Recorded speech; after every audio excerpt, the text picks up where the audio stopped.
inaantay ko na lang yung pupunta dito kasi sila yung nakakaalam ng schedule eh. Pero ang pagkakaalam ko, bukas daw yung press con. Ay, ayan na yata. Sandali lang ha. Oh, mamaya na lang ha. I love you. Okay, bye-bye. Sandali lang.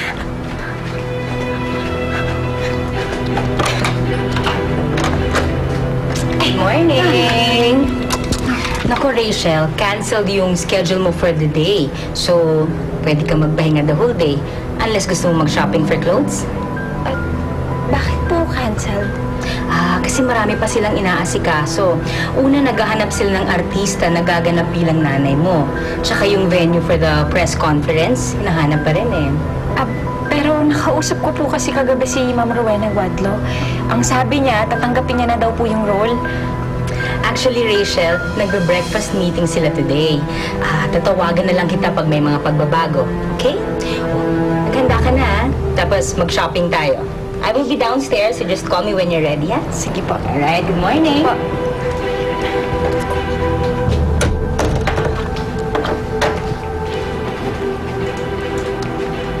Kaya hindi na tuloy.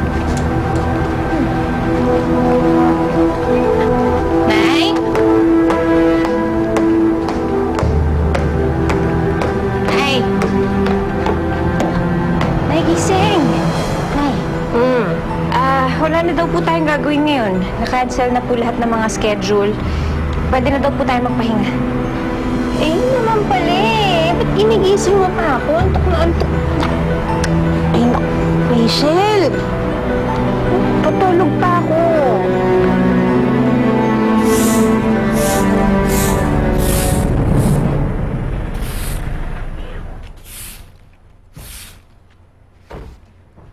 Miss, kilala mo na ako, diba? Ikaw ba yung bagong taga-deliver ng pandesal? Kanina pa kasi kita hinihintay. Ka ng pandesal. Asan na? Dala mo ba? Funny siya, Ano ba kailangan mo? Simple lang. Kayang-kaya mo. Mamili ka ng kaibigan mo, ha? Yung tama lang sa'yo. Makaka-level mo lang. Yung mababa. Ano ka ba talaga? Sugo ni Apple? Kaibigan niyo lumalapit sa akin, siya pagsabihan niyo.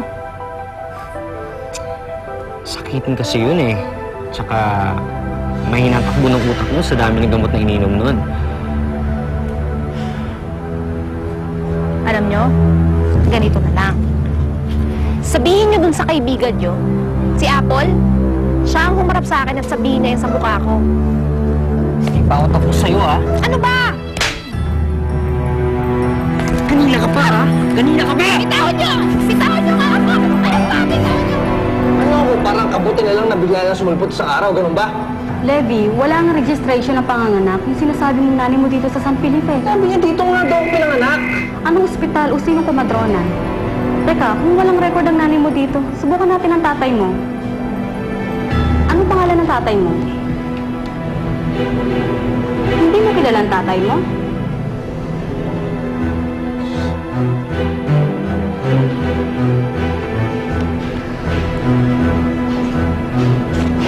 Anong kailangan nag-uusap mo?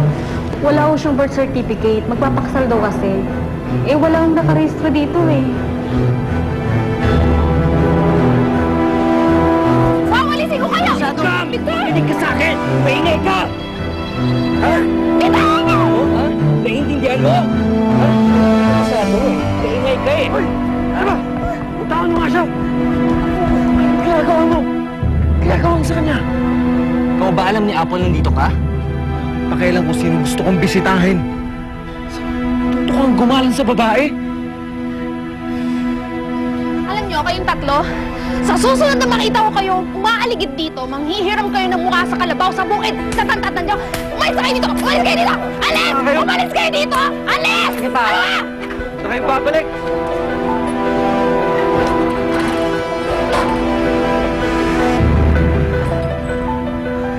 Ayos ka na ba? Anong ginagawa nila rito? Sa utos ng Apple mo, para itigil mo na yung panliligaw mo sa akin.